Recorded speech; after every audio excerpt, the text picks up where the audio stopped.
ओम सदाशिव गुरुवे नमः।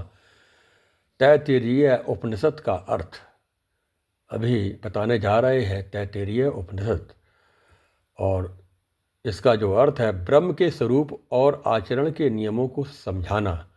यह उपनिषद जीवन में सत्य, धर्म और श्रद्धा को महत्व देता है और बताता है कि व्यक्ति को पंचकोश शरीर के 5 आवरण के माध्यम से स्वयं को जानना चाहिए।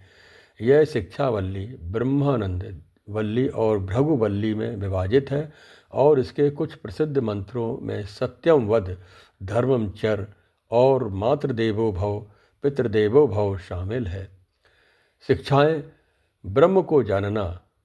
इसका सर्वोच्च लक्ष्य ब्रह्म को जानना है, जिसे सत्य और सर्वज्ञ अनंत बताया गया है। ब्रह्म ही सभी चीज़ों का आधार है। पंचकोश सिद्धांत। मनुष्य को 5 कोशों से बना बताया गया है। अन्नमय कोश जो भौतिक शरीर है, प्राणमय कोश जो ऊर्जा है और मनोमय कोश जो मन है। मन विज्ञानमय कोश जो बुद्धि है और आनंदमय कोश जो परम आनंद है। इस प्रकार पंचकोश सिद्धांत। ब्रह्म को जानना, पंचकोश सिद्धांत। और तीसरा है आचरण के नियम। यह उपनिषद मातृ देवो भव, पितृदेवो भव, आचार्य देवो भव, अतिथि देवो भव जैसे महत्वपूर्ण उपदेश देता है। यानी मातृ देवताओं को, पितृ देवताओं को, आचार्य देवताओं को, अतिथि देवों उनको मानना चाहिए, देवता मानना चाहिए। इस प्रकार सम्मान करें, पूजन करें। इसका अर्थ है माता पिता, आचार्य और अतिथि को देवताओं के समान सम्मान देना चाहिए। तप और श्रद्धा। भृगुवल्ली में भृगु अपने पिता वरुण के मार्गदर्शन में तपस्या करके ब्रह्म की प्राप्ति करते हैं। यह उपनिषद यह भी सिखाता है कि तप और श्रद्धा से परम सत्य की प्राप्ति की जा सकती है। अन्न का महत्व। उपनिषद में अन्न का तिरस्कार न करने का भी बताया गया है। जो हम भोजन ग्रहण करते हैं उसको कभी भी तिरस्कार नहीं करना चाहिए। साथ ही भोजन को साझा करके मिल बांट कर खाएं। जिसे अन्न का कभी तिरस्कार न करके इस पे समझाया गया है। तैत्तिरीय उपनिषद के 5 कोश कौन से हैं, जो प्रश्न है। तैत्तिरीय उपनिषद में मनुष्य को 5 कोशों वाला व्यक्ति 5 कोश बतलाया गया है। स्थूल शरीर, 5 चित जल पावक गगन समीर, यानी ये 5 तत्वों का है ये शरीर है। ये स्थूल शरीर। अनामय कोश अन्नमय। महत्वपूर्ण या सहज घटक प्राणमय कोश। मानसिक या मनोवैज्ञानिक घटक है मनोमय कोश। बौद्धिक घटक है विज्ञानमय कोश। इस प्रकार से आनंदमय कोश हो जाता है। तैत्तिरीय उपनिषद के कई महत्वपूर्ण श्लोक हैं, जिनमें सबसे प्रसिद्ध है शिक्षावल्ली का प्रथम अनुवाद सत्यम वद, धर्मचर और भृगुवल्ली का श्लोक सहना भवतु सहनो भुनक्तु सह वीर करवावहै। ये श्लोक बहुत ही महत्वपूर्ण है। यानी सत्य बोलो, धर्म का आचरण करो, स्वाध्याय आत्म अध्ययन करो, प्रमाद मत करो। यानी शिक्षावल्ली में ये है आचार प्रियम धन वाह्यत्य प्रजानान्तु माम व्यवच्छेसी। गुरु को प्रिय धन दे करके या गुरु को प्रसन्न करके प्रजा को मत छोड़ो। यानी सत्यान्न परमादिव्यम, धर्मान्न परमादिव्यम, कुशलान् प्रमादिव्यम, प्रत्ययन प्रमादिव्यम, स्वाध्याय प्रवचनाभ्याम न प्रमादिव्यम। यानी सत्य से, धर्म से और कल्याणकारी कार्यों में, ऐश्वर्य से, स्वाध्याय और प्रवचन से प्रमाद नहीं करना चाहिए। मातृ देवो भव, पितृदेवो भव और आचार्य देवो भव, अतिथि देवो भव। यानी माता को देवता के समान मानो, पिता को देवता के समान मानो और आचार्य को देवता के समान मानो, अतिथि को देवता के समान मानो। इस प्रकार सह नावतु सहनौ भुनक्तु सह वीर्यं करवावहै तेजस्विनावधीतमस्तु मा विद्विषावहै। भगवान हम दोनों की रक्षा करें, हम दोनों का पालन पोषण करें और हम दोनों को मिलकर, यानी हम दोनों मिलकर के पराक्रम करें। हमारा अध्ययन तेजमय हो, हम कभी एक दूसरे से द्वेष न करें। आनंद वल्लभ ये इस प्रकार से उपदेश बताया गया है। गुरु शिष्य सभी को मिलकर के पाठ करते हैं। यानी आनंदवल्ली श्लोक में सत्यम ज्ञान मनंतम ब्रह्म है, यानी ब्रह्म सत्य स्वरूप और ज्ञान स्वरूप है, अनंत असीम है। अन्नम न निंद्यात तदव्रतम, अन्न की निंदा नहीं करना चाहिए, यह तुम्हारा व्रत होना चाहिए। कभी अन्न का दोष नहीं, अन्न में दोष नहीं देखना चाहिए। ये सबसे बड़ा महत्व बताया गया है तैत्तिरीय उपनिषद में। ये जो उपनिषद है कृष्ण यजुर्वेदीय शाखा के अंतर्गत यह उपनिषद है।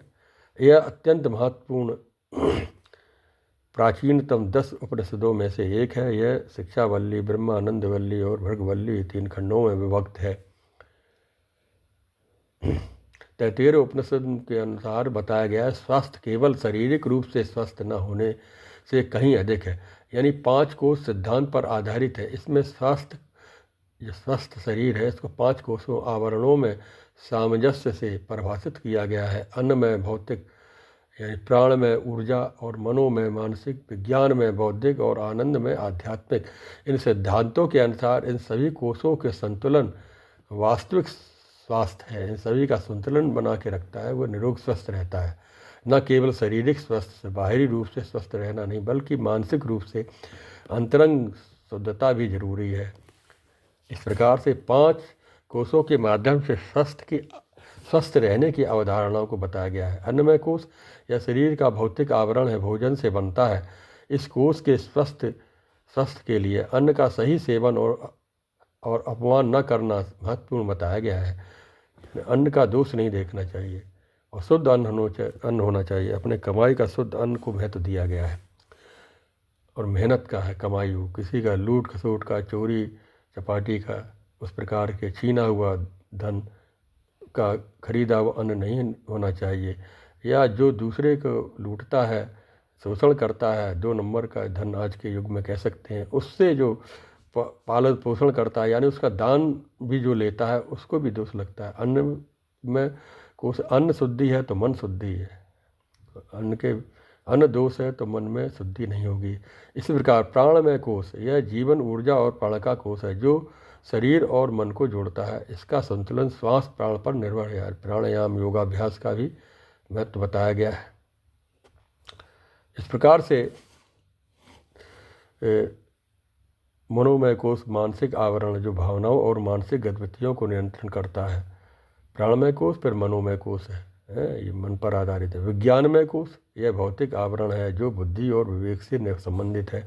मनोमय कोश की अवधारणा, मनोमय कोश की शुद्धि हम मंत्र जप स्वाध्याय से कर सकते हैं, आंतरिक शुद्धि, और गुरु की भक्ति से, गुरु पूजन से हमें मानसिक शुद्धि होती है।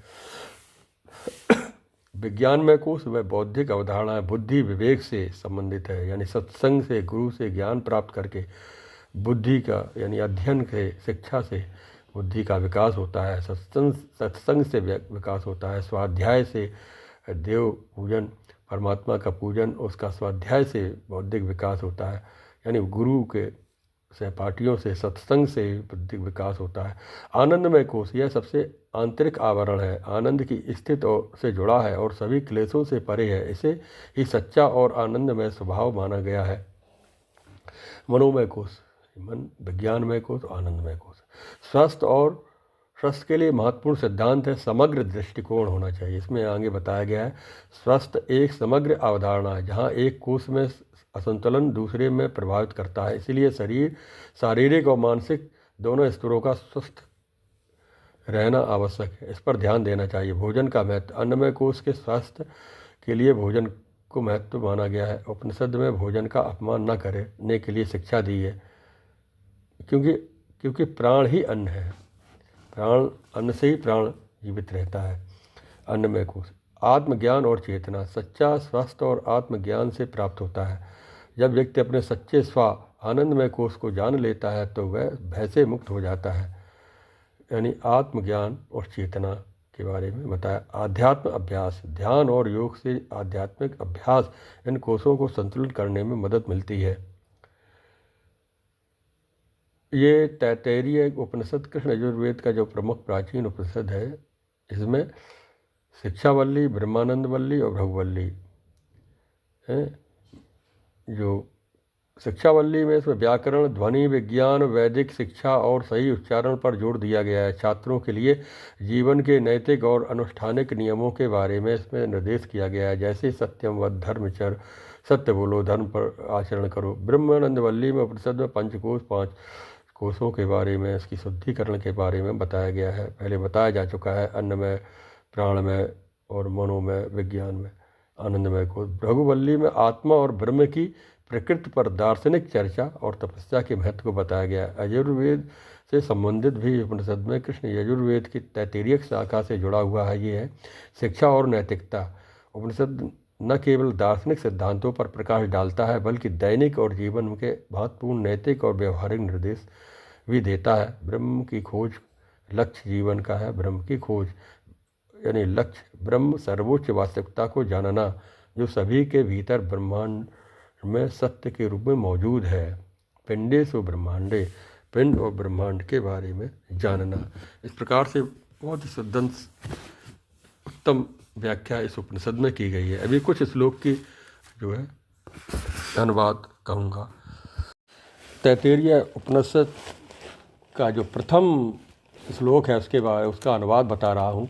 भृगु नाम से प्रसिद्ध एक ऋषि थे, जो वरुण के पुत्र थे।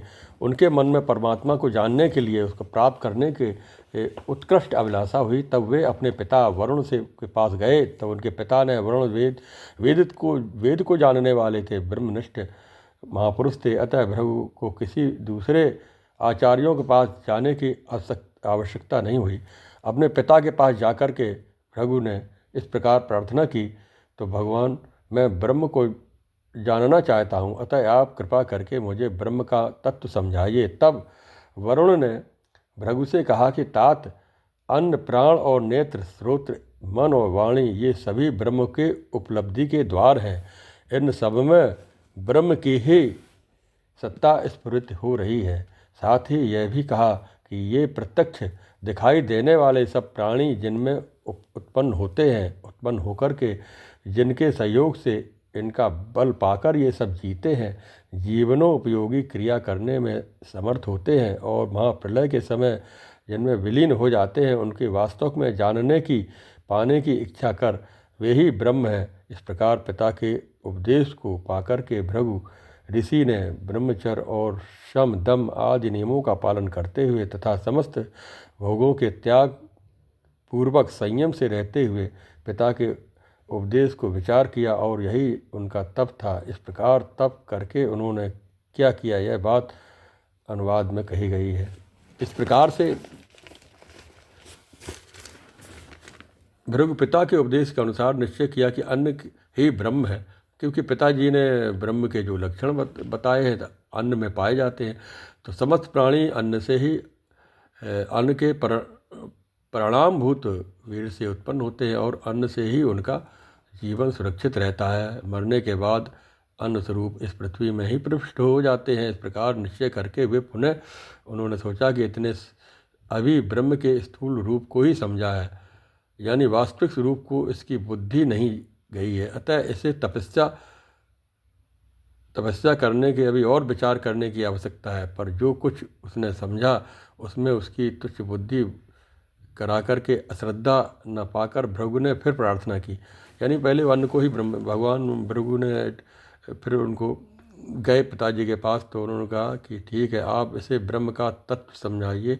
तब उनका बोध कराने में समर्थ हुए। तब उन्होंने पिता की आज्ञा पाकर भृगु ऋषि पुनः पहले की भांति तपों में जीवन व्यतीत, पिता के जो यम नियमों का पालन करते हुए फिर तपों में जीवन व्यतीत करने के लिए फिर गए, पुनः तप किया। तब इसके बाद फिर उनको बोध हुआ, यानी तप के द्वारा उन्होंने अन्न को पहले समझा, फिर इसके बाद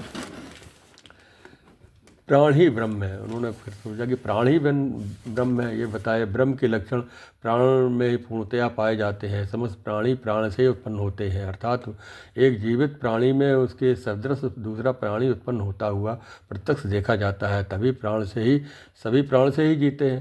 श्वास का आना जाना बंद हो जाए तो प्राण द्वारा अन्न ग्रहण न किया जाए और अन्न रस समस्त शरीर में पहुंचाता है प्राण। कोई भी प्राणी जीवित नहीं रह सकता है।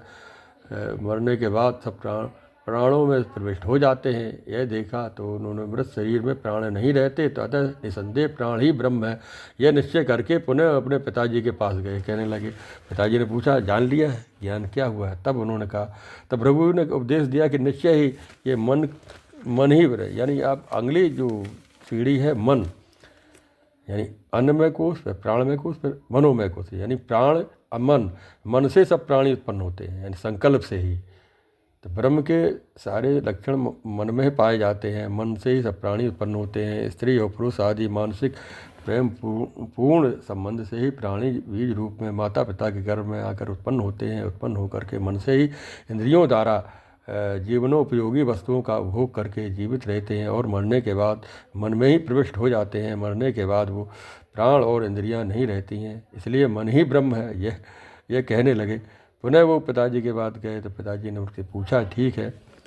तो अगली जो इस प्रकार उन्होंने पिता के उपदेशानुसार निश्चय किया कि विज्ञान स्वरूप चेतन जीवात्मा ही ब्रह्म है। अगले उसने कहा कि मनोमय कोश, विज्ञानमय कोश, विज्ञान यानी जीवात्मा ही ब्रह्म है। तो उन्होंने सोचा, पिताजी ने जो ब्रह्म के लक्षण बताए थे वे सब पूर्णतया इसमें पाए जाते हैं। समस्त प्राणी स्वरूप जीवात्मा से ही जीते हैं।